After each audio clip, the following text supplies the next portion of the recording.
There we Thank go. you. Okay. Okay, so recording will be starting any second. Right, Rosie, recording starting. Can everybody who's not a speaker turn your cameras and microphones off, please? Could somebody put that in the chat for people arriving late? Yeah, we have done. Okay. I am going to just mute everybody, Rosie. Just give it a minute. And then if the speakers can come off mute, please. So I'm going to mute everyone.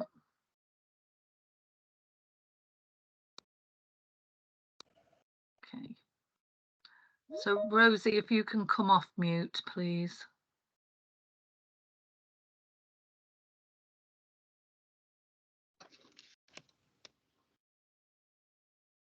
So we are recording now, Rosie. Okay, sorry, I had to go off slideshow to do that. Right. Okay. Thank you. Right, well, good evening, everybody, and welcome to our webinar all about solar. And I'm going to have a quick shout out to a group of you I know who are sitting in a barn with a big screen and some wine in Copford, Easthorpe and Hardy's Green, having a big night. And we're here because we seem to be in the middle of a bit of a solar gold rush, and it's pretty out of control. The Guardian last summer said there's a boom underway, and the number of solar farms in the east of England was doubling.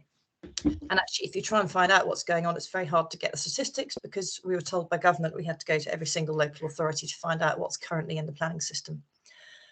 We know that farmers are being approached as much as 8 times a year from solar promoters offering them untold riches. Meanwhile, there's roof space galore that's unused, and we know that on commercial roof space, south-facing, there is enough space to generate 50% of England's electricity. Of course, there's also east and west-facing rooftops, there's domestic rooftops, and there's things like schools and car parks. So there's plenty of roof space out there. So we're here tonight to talk about what this mass industrialization of our countryside actually means, what it means for the environment, what it means for the countryside, and importantly about whether there's a risk associated with batteries. We're very fortunate to have 3 excellent speakers with an enormous number of initials, and I'd like to thank them for speaking. We've got Professor Michael Alder, who's going to give an overview of the Solar Campaign Alliance, talk about national food security and the biodiversity impact of solar farms. And Michael is Professor Emeritus of the Rural Environment at Essex University. We've got Richard Haynes, who's going to talk about the impact of solar farms on landscape and heritage setting. And he has a career in estate management, working with the government, and he's currently a trustee of CPA Essex, where we're seeing many, many solar farms. And we have Dr. Edmund Fordham, who's a physicist and engineer and the co-owner of Energetics Research and Consulting. And he's going to talk about the futility of the pursuit of solar and all we need to know about battery storage. So we've got the 2 websites, the Solar Campaign Alliance and we, the Community Planning Alliance, at the bottom. And we'll be taking questions. So if you have any questions during the evening, we're going to take them all at the end because we've got quite a lot to get through. So if you could put them in the chat. Without any further ado, I'm going to hand straight over to Professor Mike Alder, who will talk to you about food security, biodiversity and solar farms. Thank you. And Mike, just say next slide when you're ready. Thank you, Rosie. Well, I'm very pleased to be here tonight, and you can see from the slide that's up what our agenda is. Just by way of introduction, I am chair of the Solar Campaign Alliance. This is a group of like-minded people who represent various solar farm objectors throughout the country. We have all the national schemes as members, and we have a lot of schemes that are going through local authorities. Let me make it clear, we're not against renewables and we're not against solars. What we are against is putting solar farms in the wrong places, which would be productive land, productive farmland, and areas where the landscape might be destroyed and so on. I'm not going to spend too long talking about our organization. I'd like to get straight on to the 2 key issues that I've been asked to talk about tonight. One which is food security and how land use relates to that. And the other area is biodiversity. So perhaps we can move straight to the first slide, which looks at land use in the UK. Now, I know some of my slides are a little bit busy, contain rather a lot of information, but they will all be available for you to view after we've finished the presentations. So let me just home in on the main points. And that is that since the Second World War, we have been losing arable land, and we have less and less in a productive area.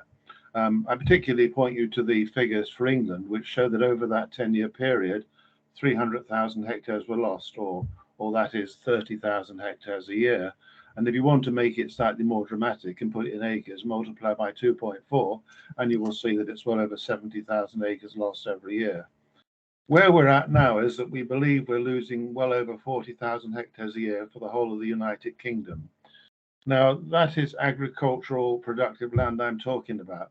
There is other land being lost. Some is outside the agricultural area, and some is between what we call the farmed area, the very productive area, and the actual agricultural area. A lot of that is going into, for example, the 30,000 hectares that are identified as a government target for tree planting. They're aiming to get up to 25% of our land in trees, which is a very reasonable objective, because obviously trees are a carbon sink, and that's a good trade-off from what the land was possibly doing before. But I put other things on that slide which are affecting productive land. One is this thing we call ELMS, which is the government's environmental land management strategy, which is going to replace the countryside stewardship scheme, which was the old European Union scheme. Clearly, if you're going to put land into non-productive uses, you're going to lose production. Now, ELMS could be a very good thing and could very much help the environment and biodiversity, but it has to be done in balance.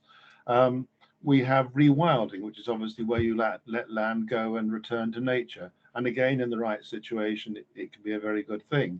But if it's on productive land, again, production will be lost. We have new planning laws, which are making planning easier. And again, that could be helpful in some areas, but could also speed up the loss of valuable land without proper protection. And I put in big capital letters and solar farms, and I'm coming to that on the next slide. And the next slide actually looks at land use by solar farms, and we can split this into two categories. What are called NSIPs, which are the nationally significant projects, and these are large schemes where over 50 megawatts of electricity is being generated. And there's 4 examples of ones that are all members of our Solar Alliance.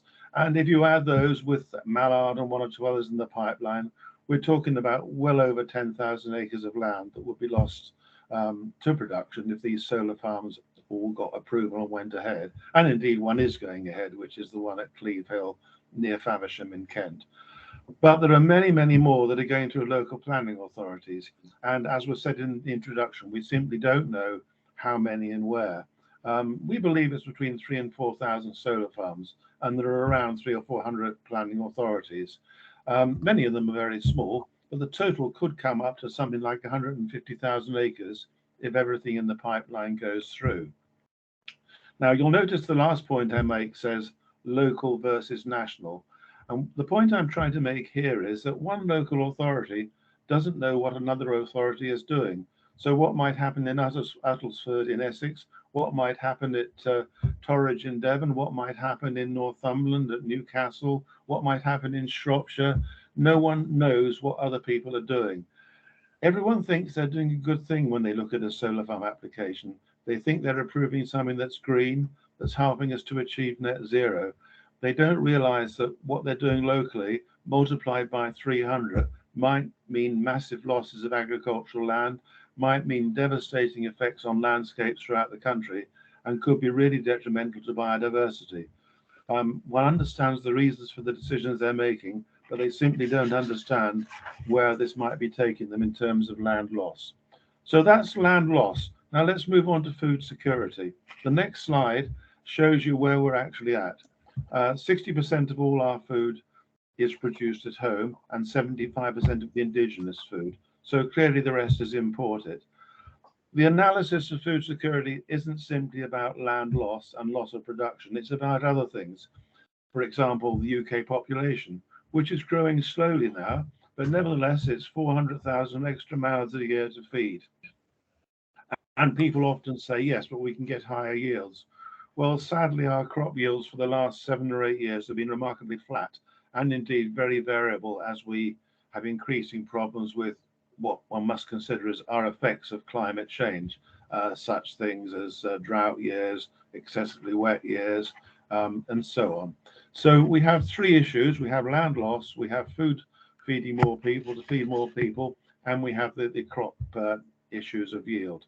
Moving on to the food security slide number 2, where all this is leading to, and I have the next slide, where all this is leading to is that in 7 or 8 years' time, we're likely to be importing half our food. The question comes, where will this food come from?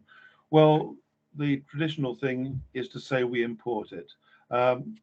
We're going to have more and more difficulty importing food, and one of the key reasons is climate change.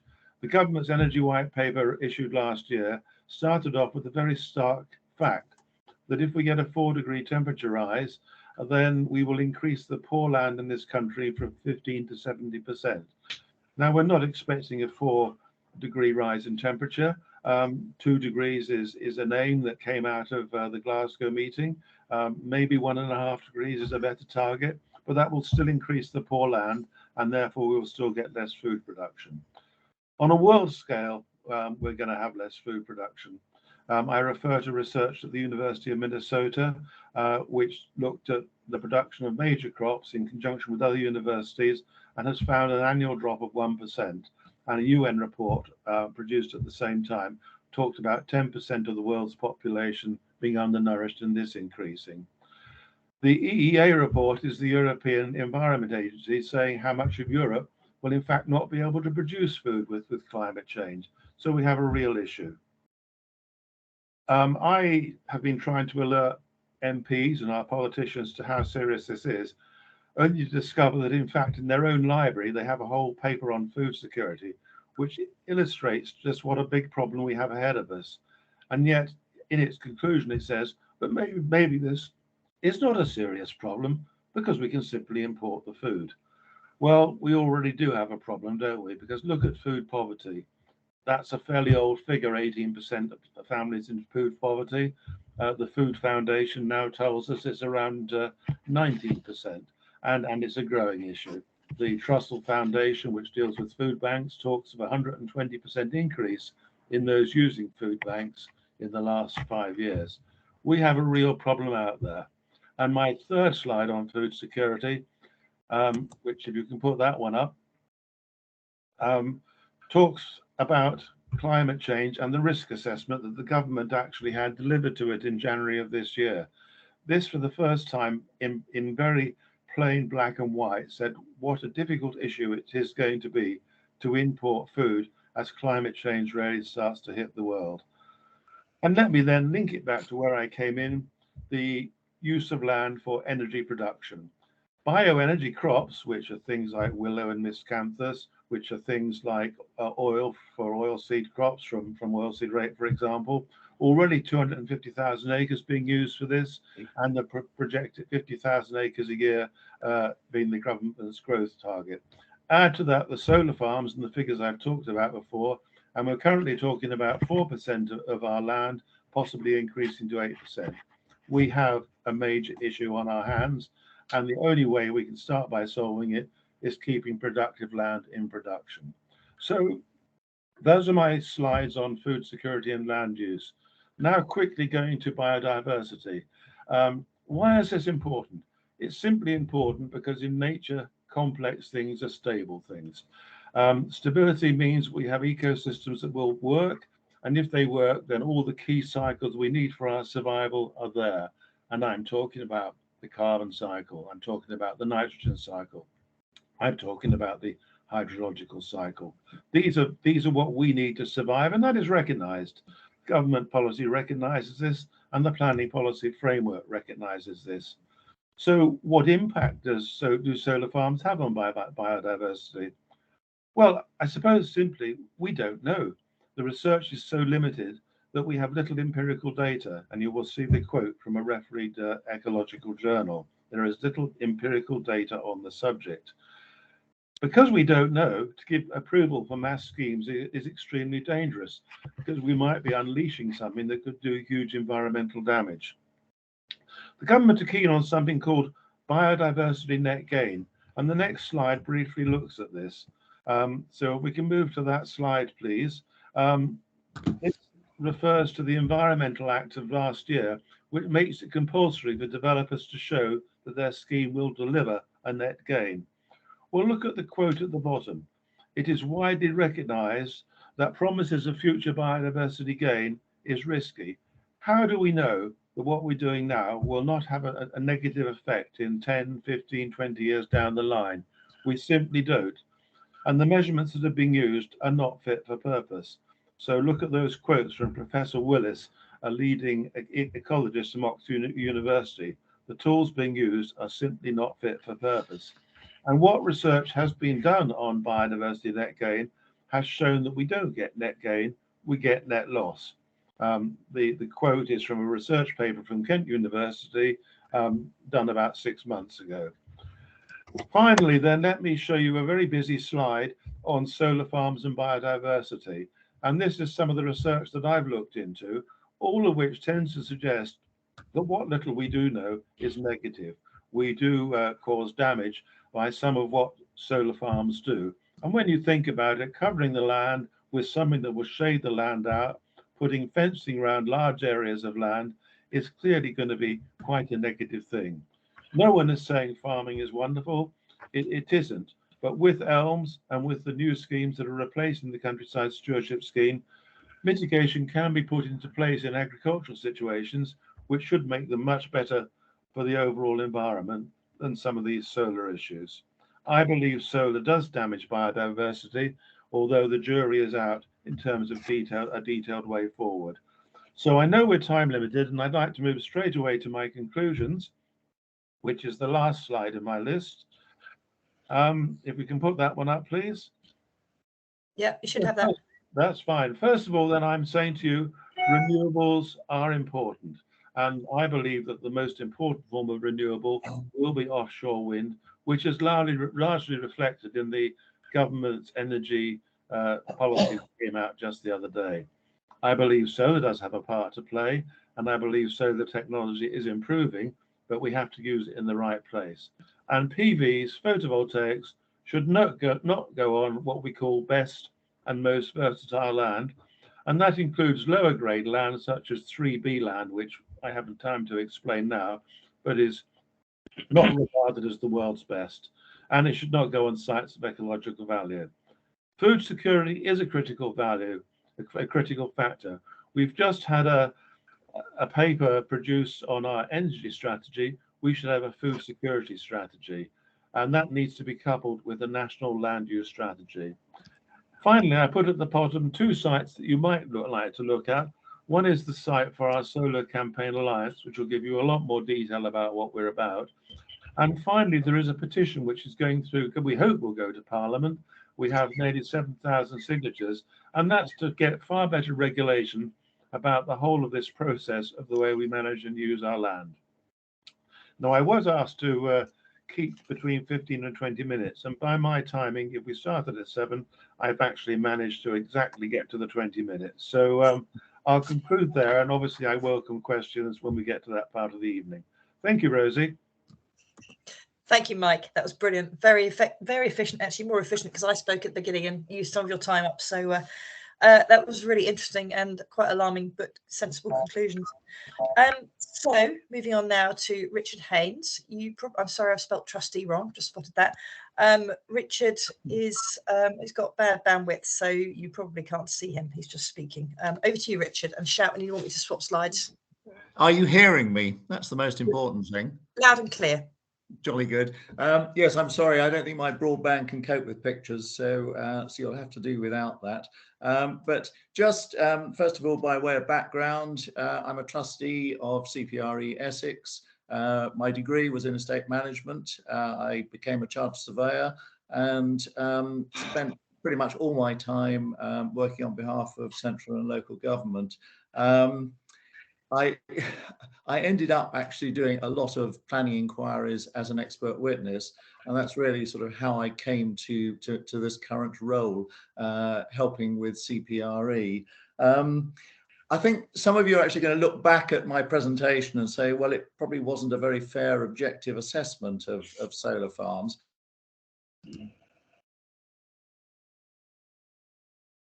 And enhancement of our rural environment. Well, I don't think anyone is going to say that a solar farm will either protect or enhance the rural environment. So if there are good things to say about solar farms, I'm afraid I won't be talking about them. If we can have the next slide.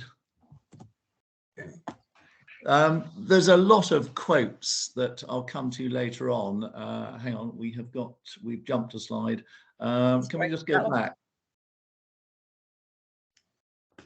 Yes, as I was saying, there are lots of quotes that have come from ministers and from MPs, and a lot of them are actually very helpful. This is the one, though, that I always think is the most succinct. Protecting the global environment is not an excuse to trash the local environment. And that was Lord Pickles, a former Secretary of State. And it sums up what we're all about. Yes, we have to arrest global warming, but not at the expense of our rural countryside. So if we can go on to the next slide. What I'm going to do is to split this into two parts. First of all, deal with landscape, and then I'll deal with heritage. I'm going to look at, first of all, at the issues. Why is landscape important, and why is there damage being done by solar farms? And similarly with heritage. I'll also look then at how we can respond to this in the form of our response. So if we can well, just first of all, one thing I would say is that the war in Ukraine, the one thing it has done is to heighten two priorities for the UK. One is with regard to the protection of our food stocks, which Mike has already spoken about, and then the other is with regard to our energy supply, being self-sufficient in energy. Energy, however, as Mike has already said, it can be obtained from elsewhere. There are other much better, much more efficient renewable sources. Land, however, is a finite resource, and if we destroy all of our land, convert it to industrial use, then we have large capability of producing food crops. The other finite resource, of course, is the countryside. Once you have destroyed and industrialized the countryside, then you can't replace it. It will take years to restore what we currently have. If we can just go on to the next slide, which I think illustrates this. This is on the left-hand side, this is Turpin's Trail, which is a designated walking route in Uttlesford, so called because it connects the villages where Dick Turpin was brought up and spent his childhood. And a delightful walk, much used by local dog walkers. But if you now look either side of that footpath now, this is what you see on the right-hand side, Terrier's Farm Solar Farm. In fact, that's what you would have seen a few months ago. It is now mostly constructed, and actually it's just a sea of panels and metals. So that is the sort of destruction that is taking place through the development of solar farms. If we just have the next slide. The other thing is the scale of these farms. I mean, they do take up a huge area of land, and the effect can be dramatic. That is actually only one of two adjoining solar farms, and viewed from a distance, it is quite a significant blot on the horizon. If we move on to the next slide.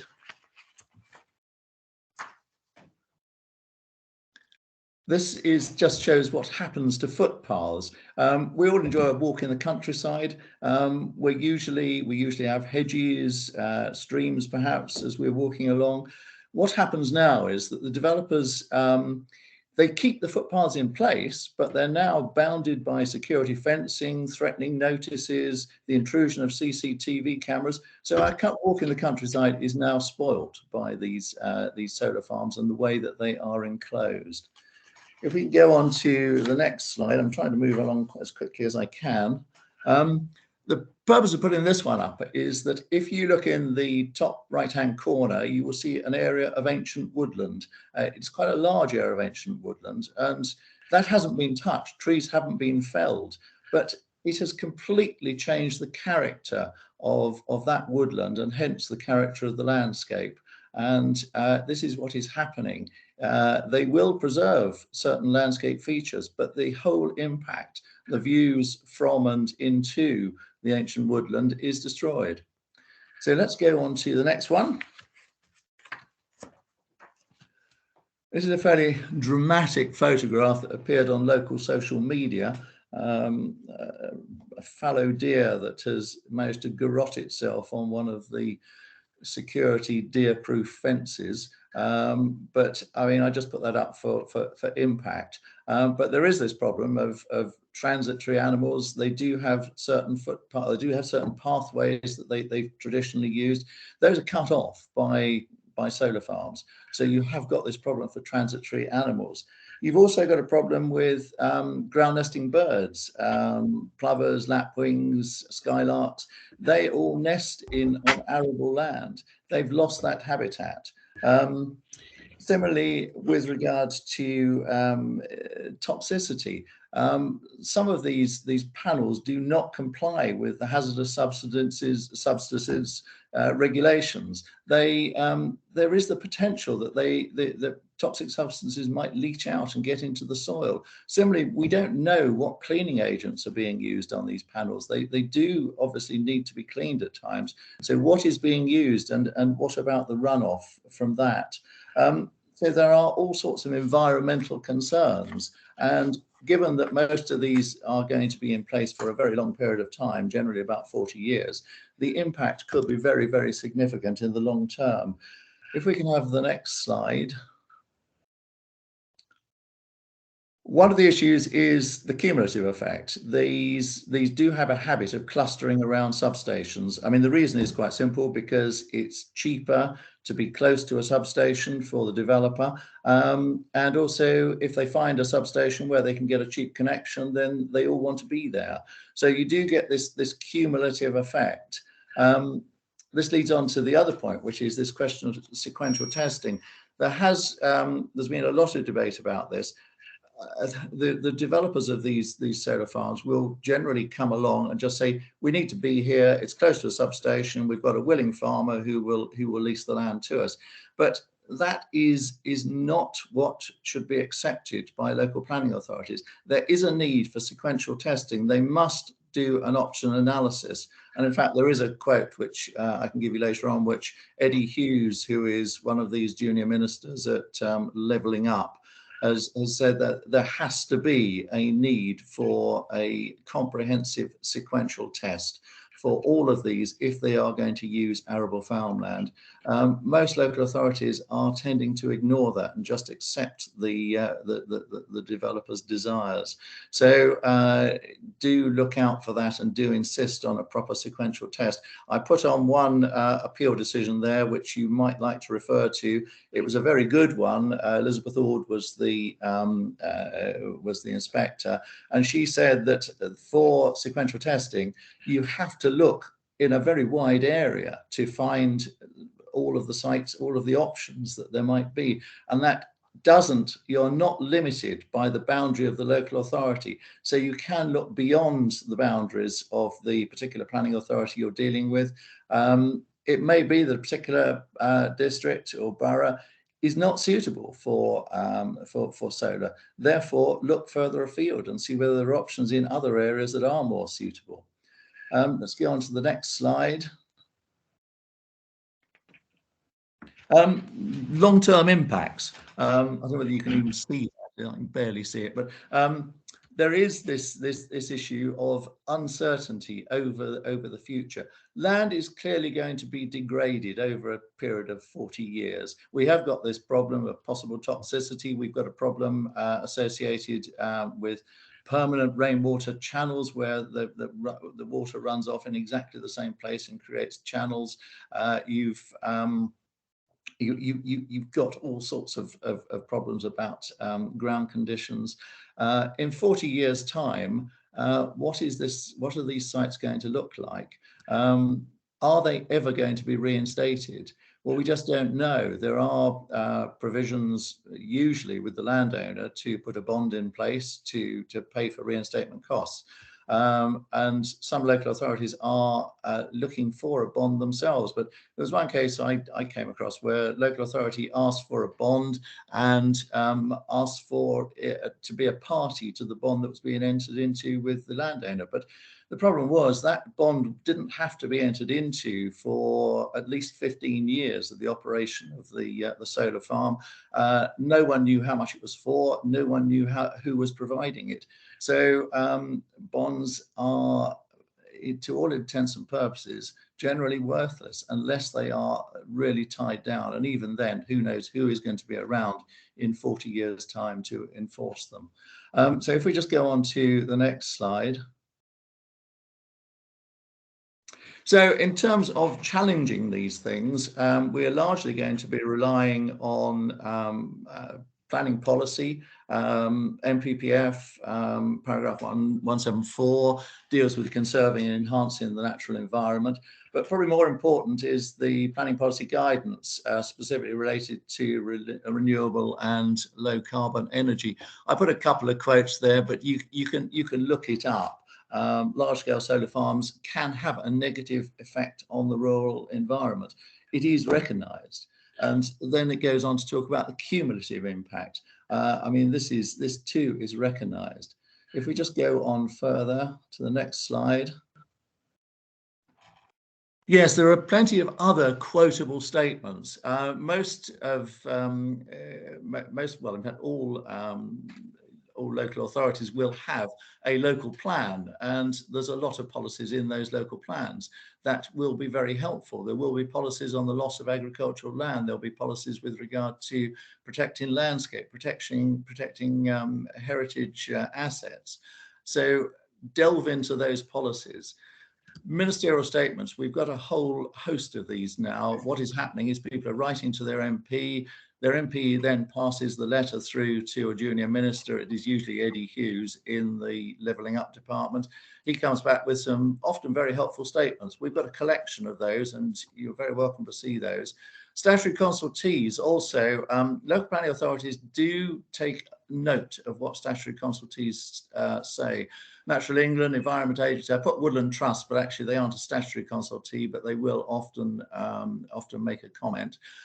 Natural England, I have to say, are hopeless. They are a statutory consultee for the loss of anything more than 20 hectares of best and most versatile land, but their standard response is to say that this is only a temporary loss, 40 years or whatever it is, therefore we're not interested. So they are hopeless. I have just written to the Chief Executive of Natural England on this point, and the more people that do have a go at them on that, the better, frankly. If we could just move on. So what is the developer's response? Well, they would do a landscape visual impact assessment. They will draw up a theoretical zone of influence where they think it could have an impact on the landscape. They will assess the scale of the change that might take place, but they will always downplay it. You can almost guarantee that. They will talk about what features they are retaining. They will talk about their mitigation measures, and they will also say that it's only a temporary effect. Well, 40 years is a very long temporary effect. They also tend to disregard anything that is not a designated landscape. So if you're an AONB or if you're Greenbelt, they tend to think, well, they have got a bit of an issue. If you're just normal countryside, as we have in most parts of the country, then they tend to dismiss it. And the other thing is residential amenity assessment. This is something that they should be doing whenever there is a residential property nearby. But so often the landscape architect who's been commissioned to do this will simply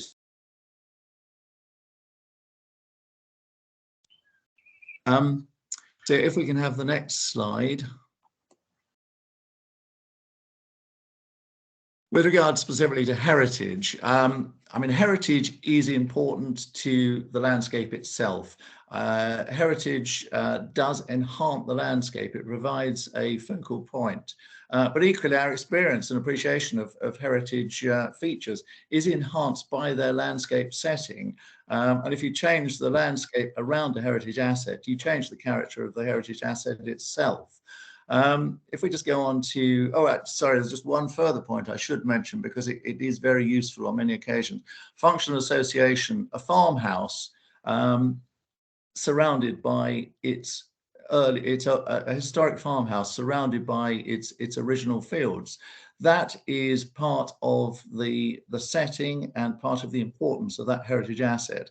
You surround it with solar panels and an industrial complex, you have totally lost its functional character. So you have lost a large part of the importance of that asset. Let's go on to the next slide.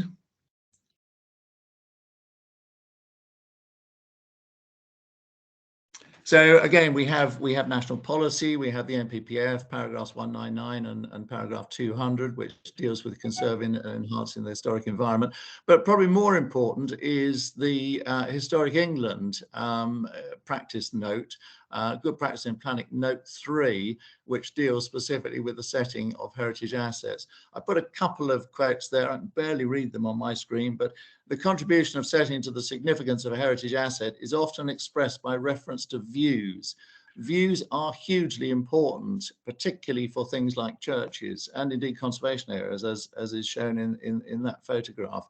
But the other quote I put there is, because setting does not depend on public rights or ability to access it, significance is not dependent on the number of people visiting it. Developers will often say, well, that footpath is not important because no one uses it. What Historic England is saying is that is not relevant. It is all about the view. That is the quality of the heritage asset. If we just go on to the next slide.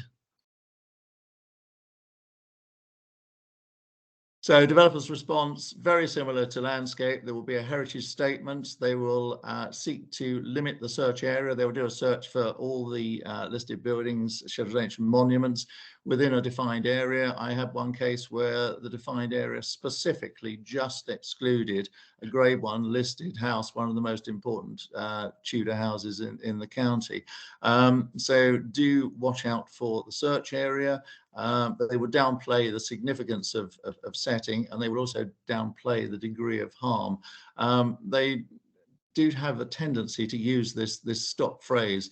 The harm is less than substantial harm and at the lower end of the spectrum. Well, that's a subjective judgment, and I think you may have other views on that. If we could just go on now to the next one, which is not quite. I think sorry, we missed one. Yeah, that's the last one I've got for you. Have you got many more? Because I can find them. Right, no, I only have one more actually, which in fact I can just promote this. It doesn't need the visual effects. A booklet was produced entitled "The Problems of Solar Farms" by CPRE Essex and CPRE Hertfordshire, together with a lot of local parish councils. It is available on the Solar Campaign Alliance website. If you want to get it and use it, it can be adapted very easily. Just change the front cover and change the appendix at the end. And you're very welcome to use that to present to councillors on your local planning authority committee. So that is finally the end of that. Thank you, Richard. That was also very interesting. There's some brilliant tips there for campaigners. Definitely worth looking up that booklet, and good to see some examples of how, well, pretty much horrific these things are when they're set in beautiful countryside. So thank you. So as you can see, we're moving on to Dr. Edmund Fordham. We've actually allowed him 2 presentations because he had 2 very good ones. So he'll be talking first of all about the futility of the pursuit of solar on farmland, and then also what we need to know about battery storage, which is pretty shocking. So over to you, Edmund. Okay, Rosie, first of all, can you hear me? Oh, I see. You're showing my slides now. Okay. Yes. I hope this works. I think I've discovered how I could have done it from my end, but as long as you respond, that's fine. If you go to the first slide, you'll find out where I came in, which is I woke up one morning to hear that the Cleve Hill scheme in Kent, plating over Graveney Marshes, Nagden Marshes, Cleve Marshes, fabulous wildlife site, had actually been approved. And that was a ugly portent for what's going to happen in Sunniker, which is right on our doorstep. It's where we live in the Suffolk-Cambridgeshire borders. Plan of it there. The area of Sunniker is basically more than the whole of the Newmarket Exning urban area put together. So you've got room for a whole new town. It's colossal.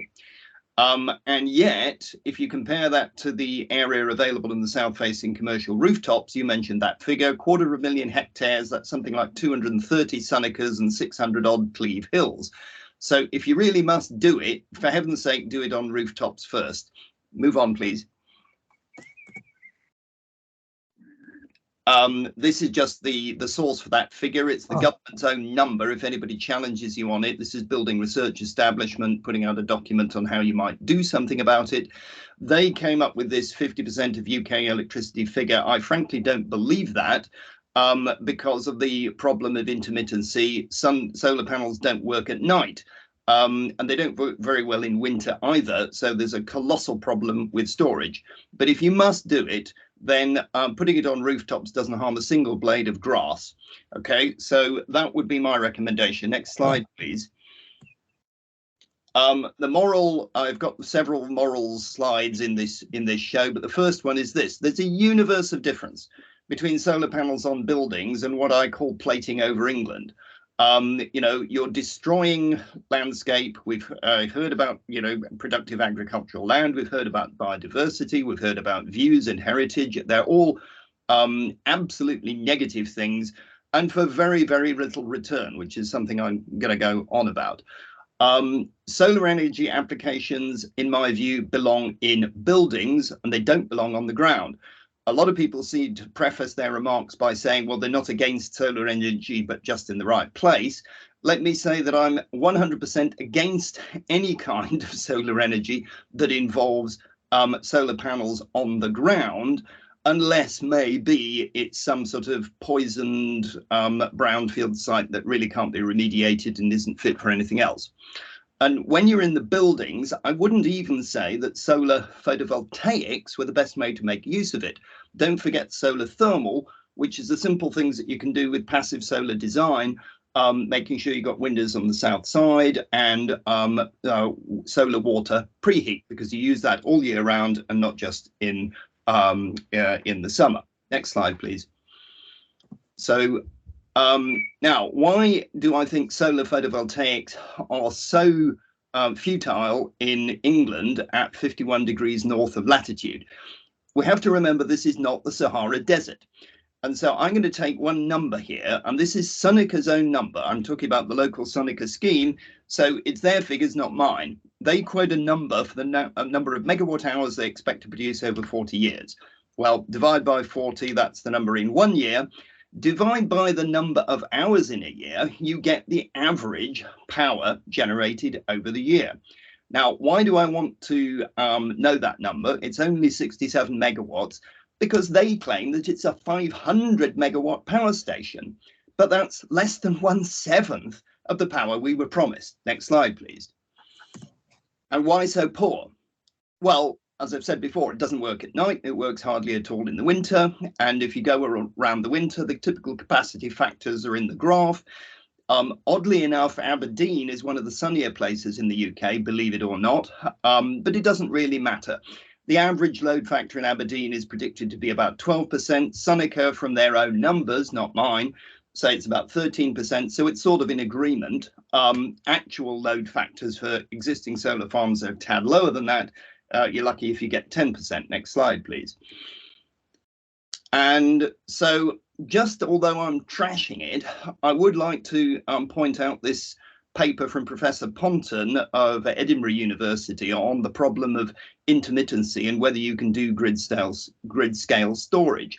He acknowledges in an otherwise very skeptical paper that solar plus battery storage is already cost competitive if you're in the tropics, and so you only need overnight storage in general.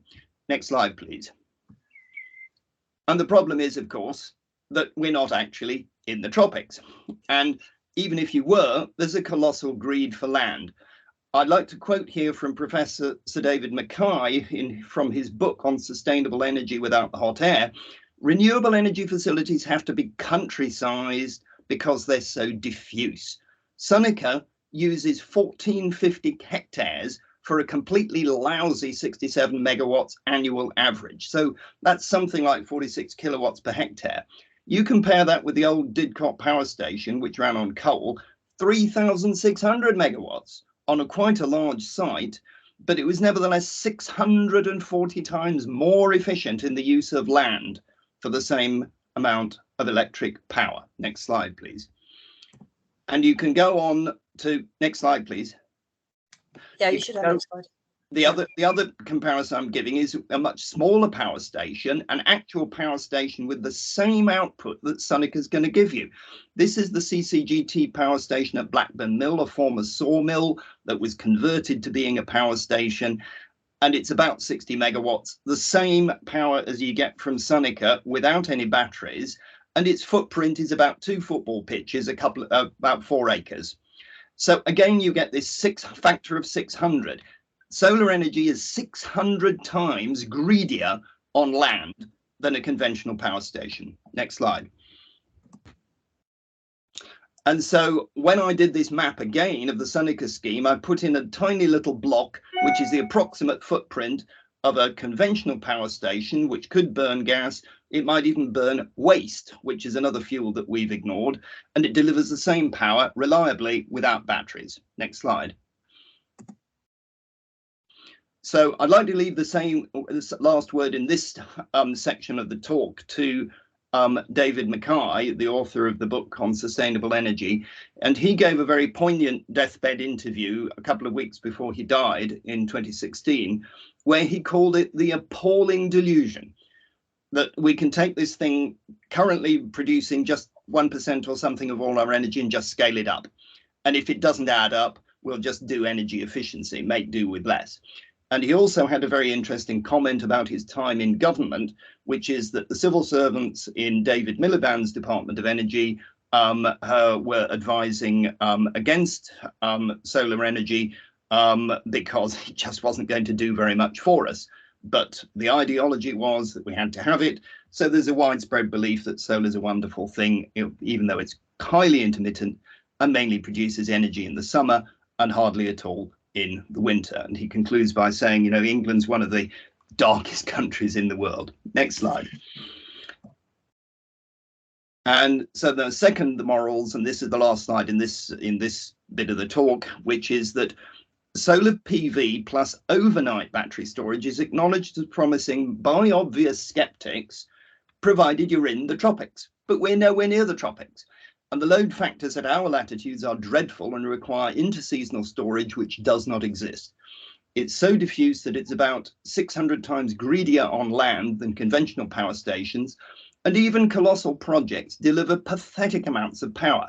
Sonica, the size of Newmarket and Exning put together, will deliver, if those figures are correct, about 0.2% of the UK average electricity demand. Just 0.2%. Now, how on earth do you think that you're going to make any serious impact on our energy supply needs if that's all you get? I mean, there's simply not enough solar energy to be had for it to be a serious contender. And that's the end of this section of the talk. Thank you. So, Rosie, have you enabled the external content? That's all I'd ask you to do. I am not sure because shall I just try? Yep. We'll have to try when we get there, shall we? You need that enable content at the top. There you go. Oh yeah, got you. Okay. Kira, warning. You must click enable content first. There. If you've done that, that's fine. Okay. Okay. Shall I carry on? Yes, please. Okay. So my role in the No to Sonica campaign has been to look into the question of battery storage systems and the safety of batteries. And so this is really the sort of specialized technical work that I've been doing locally with the No to Sonica campaign. So and my message is that it is a major accident hazard and it is not being taken seriously by the government or by the fire and rescue services, and it is certainly not being taken seriously by the health and safety executive, which shocks me, but it's true. Next slide. So why do we have to have batteries? Well, as I've said twice already, solar doesn't work at night and it doesn't work much in the winter. And we haven't talked about wind, it's slightly off topic, but even that doesn't blow all the time. So battery storage systems are touted as a kind of attempt, which I think is desperate, to cover the intermittency by storage. And I think on a grid scale, it cannot possibly work, not in respect of solar. Most of the storage we have at the moment in the electricity grid is actually pumped storage, that is pumping water up a hill and then letting it run down again. and the Dinorwic scheme in Snowdonia has a capacity of about 9 gigawatt hours of storage. So that's really a lot. The UK total is a tad less than 30 gigawatt hours, and that would run the country for about 46 minutes. So those are huge numbers, and in terms of the power that we consume, it's only 46 minutes, less than 1 hour. Next slide. So let's take an example from Professor Ponton's paper that I mentioned previously. The storage you'd need for a smoothed output, I'm going to take the example of 2 Sonicas bolted together. So you've got 1 gigawatt of installed capacity. Sounds a lot, but on average, you're likely only to get like 110. On Sonicas numbers, it would be maybe 140. Let's not quibble. It's 100 and something megawatts. And that's maybe 0.4% of the UK electricity demand.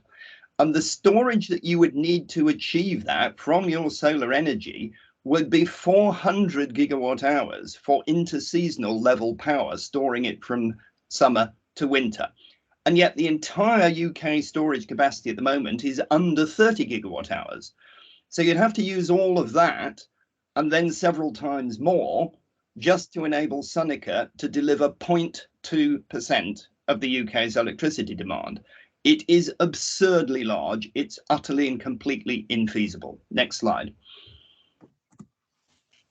So the basic message here is that the battery energy storage systems, or BESS as they're always known, are actually quite good for power quality on the grid. That's why they were introduced in the first place, and they do that, and they're very useful at doing that. But they can't solve the intermittency problem if you want to make a policy of solar energy. They're quite profitable on energy trading, which I believe is the main reason that developers are so keen to have them installed. At a policy and a political level, they are a desperate attempt to make renewables work, in which strategy I'm convinced that they will fail. Nevertheless, they are here to stay and they're happening everywhere. Next slide, please. So here are what the batteries look like. When they're under construction or they're working as designed, they're quite innocuous. They occupy some space. It's an industrial plant. Doesn't look very pretty, but it doesn't do you any harm. Next slide, please. Here's one at Burwell, just down the road from us, a major national grid substation, which you can see in the top bit of the photo, and the bottom bit of the photo is the battery storage system. Next slide. And next slide.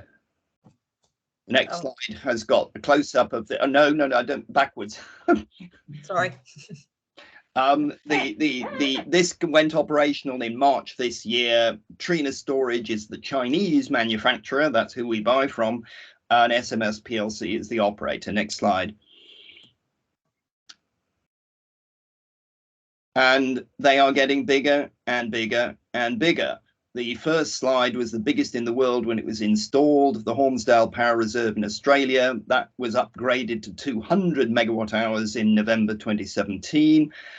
At that stage, the Tesla Megapack at 250 megawatt hours was just an artist's impression. Sonica has allocated enough land for 3,000 megawatt hours. That is 12 megapacks. Now, what do you get when a megapack is installed? If you click the next slide, you will get a picture of a fire, which is what happened in August last year. One cabin burned for 3 days with spread to an adjacent cabin. Looking at the photographs of the fire, I thought that the batteries couldn't be highly charged because it was very much like a chemicals or a plastics fire that was controlled simply by the supply of air rather than the continuous enormous flares that you get from a charged battery. But that's a technical point. Let's move on. Next slide. So these are some photos of the remains of a battery after it's blown up or gone on fire. The first one is eyewitness footage of a fire in a tiny, tiny battery in Belgium, 2017. The bottom left is the result after an explosion at in Arizona in 2019, where just 1 out of 27 racks failed in a tiny 2 megawatt hour battery storage system. And the other one is Carnegie Road in Liverpool. That's in September 2020, an explosion that rocked houses, emitted lots of toxic gases, took 11 hours to control, and the fire brigade was there 56 hours to put it out completely. Next slide, please. So Liverpool going from new to wreck. We've just seen a significant incident report from the Merseyside Fire and Rescue that was promised in the new year in the end of 2020. So that means January 2021. It's delivered in March 2022. That's 18 months after the incident. And it was absolutely obvious that the report into this fire and explosion was being suppressed. And again, this is a larger battery than the Arizona one or the Belgian one I showed you previously. Maybe 25 megawatt hours. You're probably looking in that wreckage at something like 5 megawatt hours of storage. Next slide, please. And I'll draw your attention. Yeah, well, never mind. This is just a list, and we can move on to this because all I wanted to make the point here was that these are matters of record. They're not matters of conjecture. They have happened, they can happen, and they will continue to happen unless and until there are engineering standards and regulatory controls which do something about prevention. Next slide, please. Now, I hope if we can do, you probably do click once more to start it. This is what happens. This is a video found on the internet. I haven't got a lot of information about it, but this is what happens.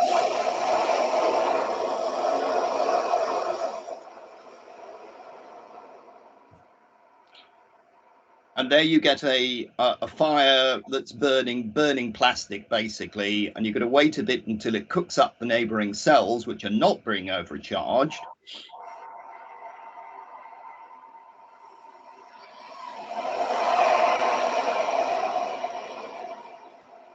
And Rosie, if you let it run for another, there'll be one more flare, and then I suggest you move on. Okay.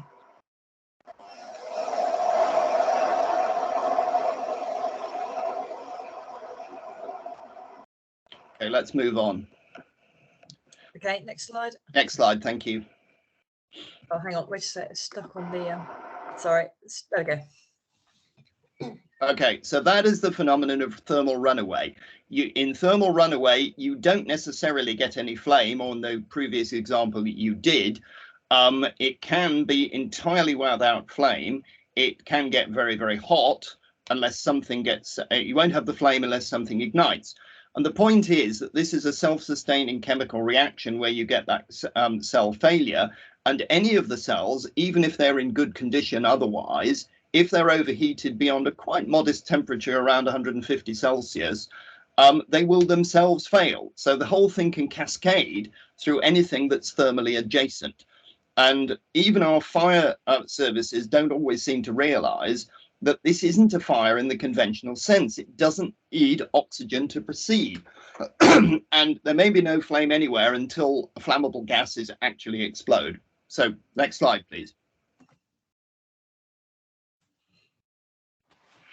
The flammable gases include things like hydrogen, carbon monoxide, the methane and other hydrocarbons, and they can build up. And if they don't ignite straight away, then you can end up with something called a vapor cloud explosion, which is almost certainly what happened in Liverpool.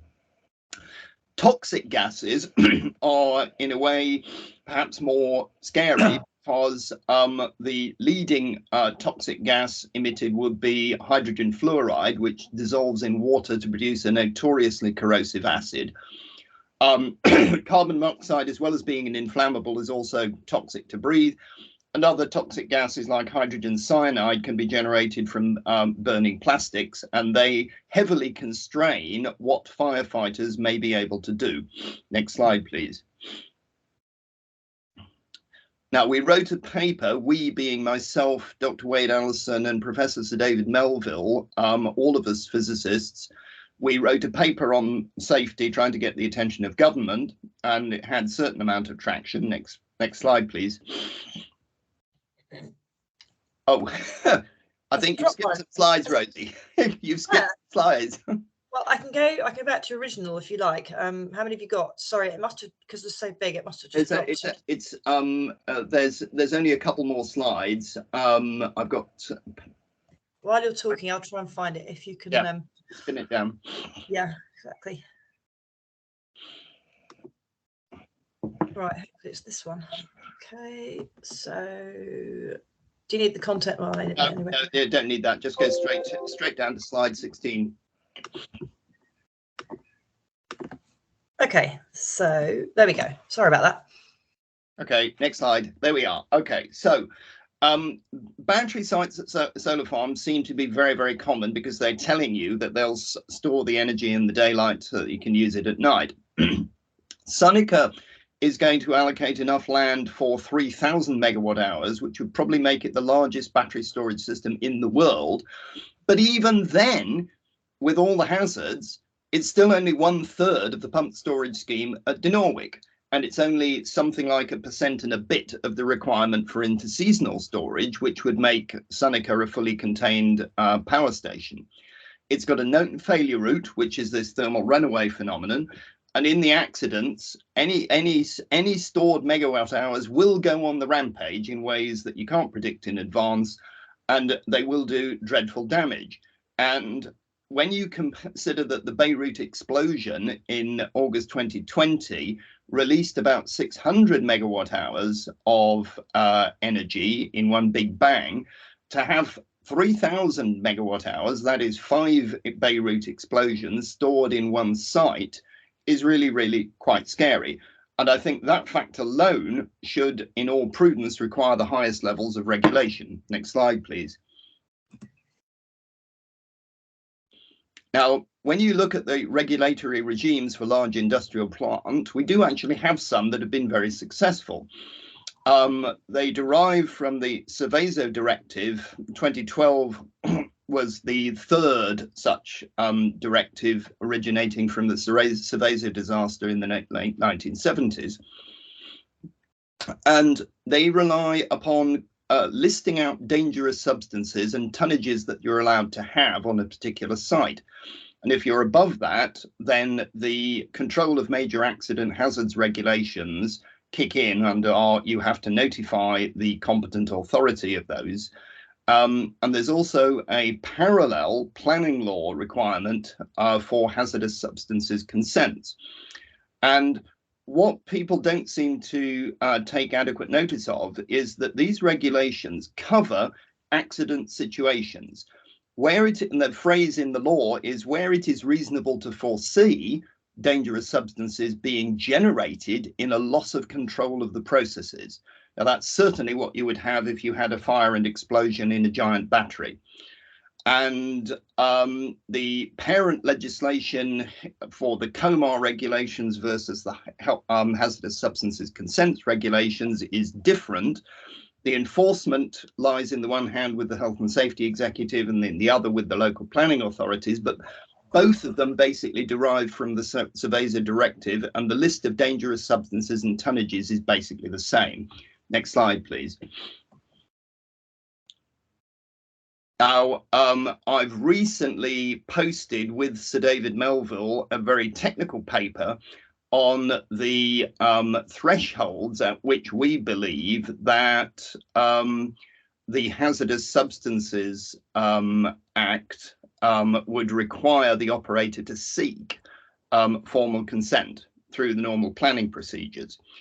And depending upon the criterion and the governing reason for this, there are multiple reasons why they might be required to seek hazardous substances consent. But I was interested in the numbers because basically, if you're much above 25 megawatt hours in storage capacity, I can't see any reason why you wouldn't be required to seek hazardous substances consent.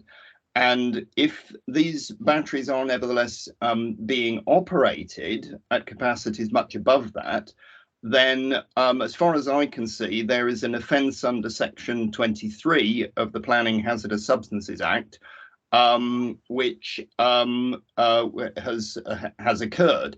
And any kind of legal experts out there I'd be very interested in your opinion in this paper, because it does seem to me that this is something that local planning authorities should be taking seriously, even if the health and safety executive is not. Next slide, please. And you know, the responses that I've so far had, health and safety executive insists that the COMAR regulations don't apply because they're articles. Now, I've spent months reading those regulations, and there is no exemption for articles. I've asked the HSE to tell me where is the clause that exempts batteries, and they can't do it. You also look into the classification of things under the CLP regulations, and what they assert isn't actually true. But even if it were, as far as I can see, it's irrelevant. And HSE is stonewalling inquiries even made by the MPs for the constituencies involved. Local planning authorities seem to me to be largely ignorant of the requirements of the HSC regulations, especially the provisions of Part 3, as it's called, which deals with the accident situations. And so, as far as I can see, many existing BESS installations may already defy the law. And I suspect, however, that local councillors and officers are more likely to respond if they feel that they could be personally liable, whereas the health and safety executive is not. Next slide, please. So this is my final slide. The moral of this situation is that giant BESS are already happening and probably here to stay. They should at least be safe, but at the moment I don't think they are. There is a known failure mode and there are no engineering standards to prevent it. And there's a catalogue of actual fires and explosions. So anybody who tells me that I'm being completely alarmist and it's not going to happen, I simply have to point to them the catalogue of fires and explosions that have already happened. Proposed sites are already multiples of the Beirut explosion in terms of stored energy. The health and safety executive is not interested. I think local planning authorities should be made aware of their responsibilities under the Planning Hazardous Substances Act. And I'll leave it at that. Brilliant. Thank you very much. That was, well, frankly, quite alarming, actually. So I think there's going to be a lot of questions. I'm going to stop sharing. And Marge or Caroline, do you want to take over on the questions? Oh, we've got silence. Marge or Caroline, can you hear me? Yeah, well, I can hear you. Can you hear me, Rosie? Yes, I can. Yeah. Right. Okay. Right. We've been noting down questions as they've gone along. Not every question, because some of them say the same thing. So don't be upset if your question doesn't get asked. It just means somebody else asked it in a slightly different phrase. I think there's a wide range of questions, from sort of very technical ones, which we might pick up, to some of the more sort of general about the role of solar in a wider energy supply context and how land might be used for various competing purposes. But perhaps if we start with some of the very sort of technical ones that went as we went along. The very first question was from Hugh, and I think it was to Mike, which was, what does our 550 megawatt project actually relate to in terms of a sort of project in acres? I think he was trying to get a handle on what it actually might mean. Yes, as a rough rule of thumb, around 200 acres plus is more likely to be an NSIP, but it depends on so many factors, like the way the panels are spaced and the other things that might be on the site, like woodland and whether the storage is involved and so on. But around 200 acres plus is a kind of a cut-off point. Great, thank you. And then there was a question also for you, Mike, about, oh, actually it was a question for everybody really, is that a local application for various 300 plus acre sites. And when they went to look up anything about the companies behind those applications, they could find that there was no history to the companies, and the companies had no employees. So does anybody able to answer what the sort of checks and balances are on the companies which seem to be putting forward these applications at the moment? That is not an uncommon situation at all. But yes, I know Edmund has probably looked into this a bit more than me. Well, I mean, I can certainly say that the Sonica scheme is exactly in that class. There's no track record. If they've got employees, that can't be very many. It's clearly an effort to obtain a development consent order and then to sell on the legal privileges that go with having obtained what is basically an enormously complex planning consent. This is what happened at Cleve Hill, is now being sold on, and the people that are trying to object to Cleve Hill are trying to accept the legality of who it's being passed on to, and will they accept all the liabilities which were part of the original approval? It does get very complicated. Thank you. That is really another aspect which I don't think anybody's really picked up at this until tonight. Really, I certainly hadn't.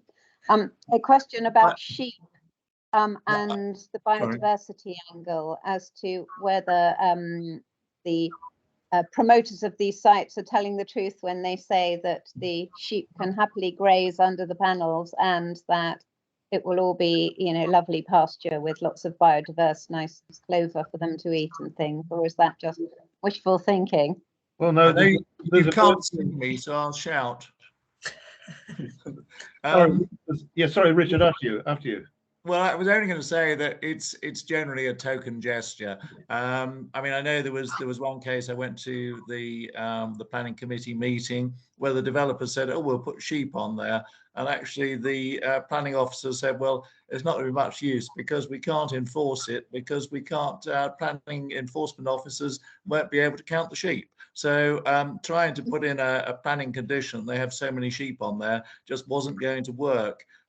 It is a token gesture. It's like, I mean, they will say they'll put beehives on there as well. But I mean, in terms of comparing that with the damage potentially that can be done to the land, it's insignificant. So don't be fooled. I'll give you one story if I can come in there. This happened to me this morning. I was going to a handmade brick workshop that happens to be in a location it goes down the middle of an actual solar farm. The solar farm is fenced off. I encountered on my way back an actual roe deer that had got lost and was basically completely trapped between these fences. I mean, this animal was in total panic trying to get away from me and my vehicle. You know, you even have things like the disruption to, you know, migration routes for, you know, the larger wildlife like deer. And another question sort of along the same lines from Rosemary, that if solar farms were done properly, could they support more biodiversity than the sort of large industrial arable fields that we've sort of seen, which have sort of not been great for biodiversity? And then somebody else had a question on the same lines about if how do we make them better so that we can, you know, these farms can be acceptable, because we do need something to add to the energy mix. If the panels are at the right height, if they are spaced out properly, it is possible to have wildflower mixes underneath them. If the sites are big enough to sustain non-solar areas, and that can be part of mitigation, yes, there can quite clearly be biodiversity benefits. There's no doubt about that. But then those same things can be done in an agricultural context. The elm situation can allow for field margins, can allow for woodland plantings, can allow for all sorts of benefits. And with some modern techniques, we don't need to use herbicides, we don't need to use the same levels of fertilizers. So within an agricultural context, we can actually achieve the same biodiversity benefits. And the fact is that in solar, in most cases, it requires management. I mean, sheep was mentioned. That's fine. Who's going to manage the sheep? Who's there to do it? You know, these things can be done, but wildflower meadows need mowing. They need looking after. Unless someone is prepared to do that work, these things won't happen. Thank you, Mike. Marge, do you want to pick up and do a few? You carry on, Caroline. You carry on. Okay, I'm just moving down the questions as I wrote them down. One of the questions was about whether we can get community-led solar farms, so that the actual local communities can get any revenues recycled back into community benefits locally. And then somebody else answered by saying, well, they had hoped for that, but actually what they were given on offer was very, very minor and almost insulting. I don't know whether any of you have anything to add to the answers on that. Well, there is a push for this. I mean, there is a group that has formed to try and divert energy production away from companies, and we've already heard about these companies regularly changing hands and largely being shell companies. There is a move to try and get these organized by local communities, and that's fine, but you still won't overcome the fundamental problems that you have with solar farms, which are impact on the landscape, impact on heritage, loss of agricultural land, potential contamination of and degradation of soils. So you still have the same fundamental problems with solar, whoever does it.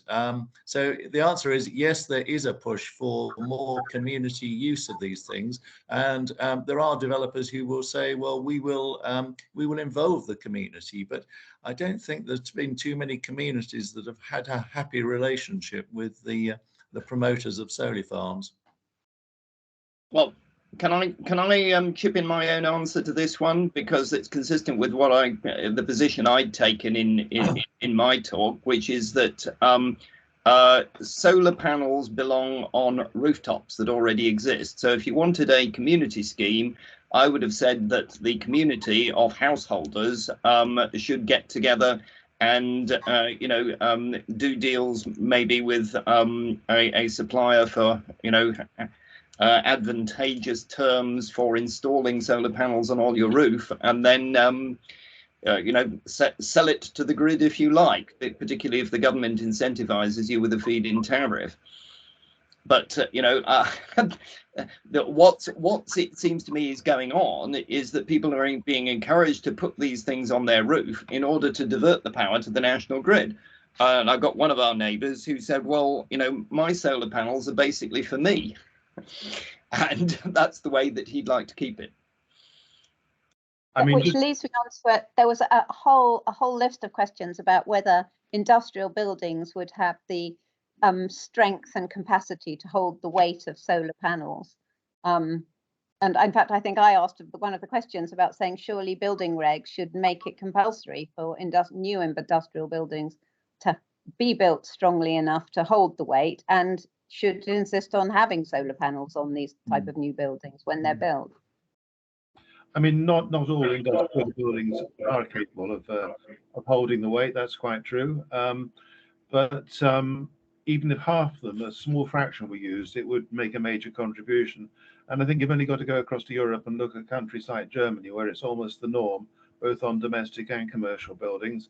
And if we did the same, well, no one would be looking at land use at all, because it's clearly a nonsense by comparison.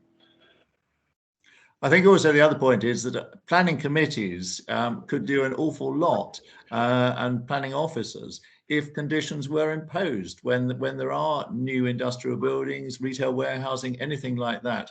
There is scope to put panels on, and it could form a planning condition. So the structure is built in such a way they can be put on, and then there is a condition that they are put on. So that is something that perhaps we can all ask everyone to campaign for, because everybody can agree that would be a good result. Marge, do you want to pick up any more? Because I've been talking so much, I haven't caught the last few, I'm afraid. Can I just answer one and leap in quickly? I've seen one from Kate about how we as ordinary members of the public can push for a national land use strategy. There is currently a Lord's inquiry running on exactly that. It runs to the 26th of April next week. Community Planning Alliance has drawn up a draft response already, and what we're trying to do is to collate people's own examples to feed into our one central response. But I'll dig it out while Marge does some more questions. I'll put the link in the chat to the Lord's inquiry. Yes, this is a very important issue. I've responded as well to it on a personal basis.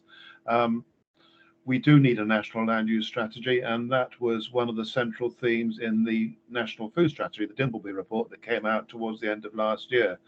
And government was supposed to respond to that strategy within a 6-month period. That period's elapsed and we're no further forward on it. But land is a finite resource, and government needs to determine how it should be used properly, rather than being determined on a very piecemeal basis by local authorities with a very unknown outcome. If we have a national land use strategy, then that will lead towards a proper food strategy as well. Incidentally, I went to Japan in 1978 to study this subject, and I proposed then that this should be one of the outcomes. So a long while later, we may get there. And I think that's very nice. Yeah. Sorry, so much. I was just going to say that takes us nicely into is there any training on solar available for planning officers? Because, you know, I think training for planning officers in general is quite limited. So I don't know whether you guys have any thoughts on that. We hope they're going to watch this video. Exactly.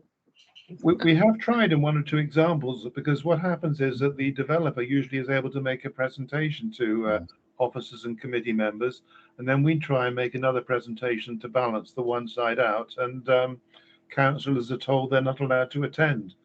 I had this issue with Richard and a local council in Essex. They're very frustrating. Well, we have a couple of councillors on the meeting today. They may want to put something in the chat about whether they're discouraged from attending, things like that, because maybe that is something that needs to be picked up. I think there are a number of things that need to be recognised and acted upon, but it's all going to take time. Lots of problems in the system.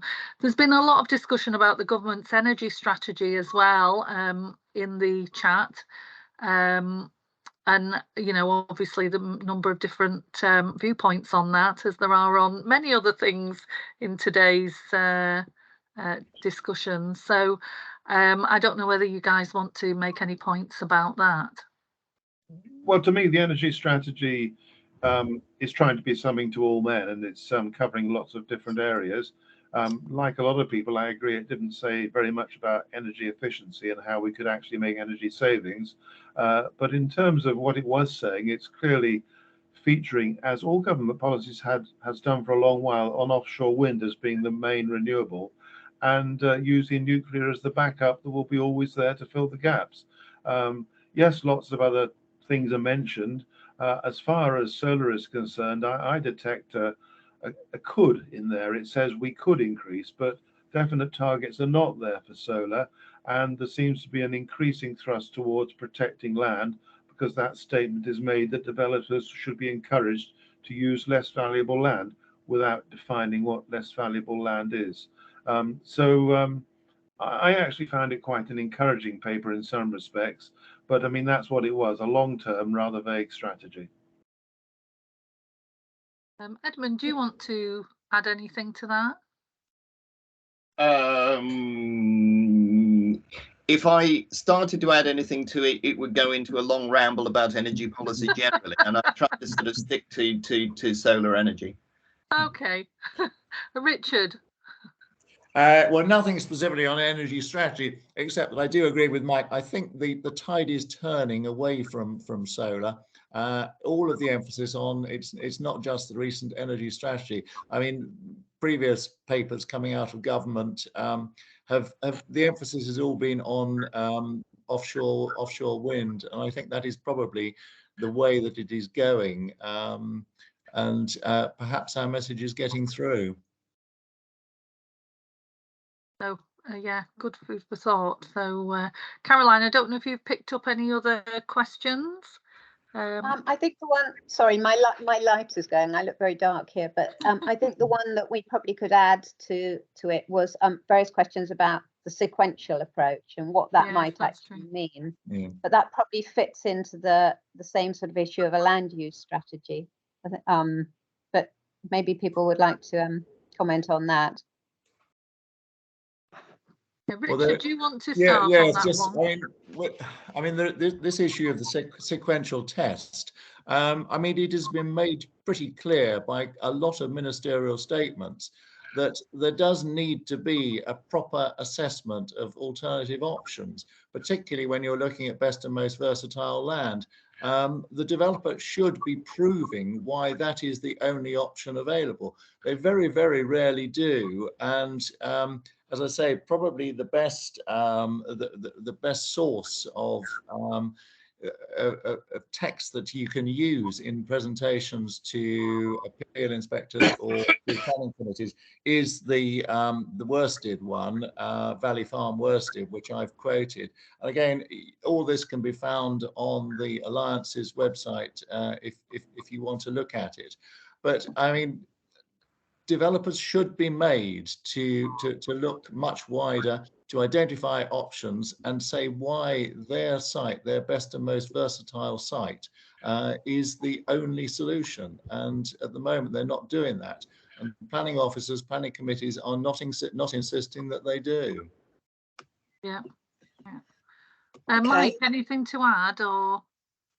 No, I completely agree with Richard, and it's often because they've got one compliant farmer, landowner who will make the thing so easy for them. If they have to deal with 2 or 3 people or people that don't willingly want to give up the land, that's difficult. And there are other issues as well, like how they're going to actually knit into the network, so where the power lines are and so on, where population density is and so on. It's not a simple equation, but yeah, it's very important that they do follow the proper procedures and don't go for the easy options. Yeah. Okay. Everybody, well, before we go back to Rosie, has Edmund got anything to add? Not especially. No, I think you know, these are very intelligent and focused questions, and it's good to see people taking an interest. Okay.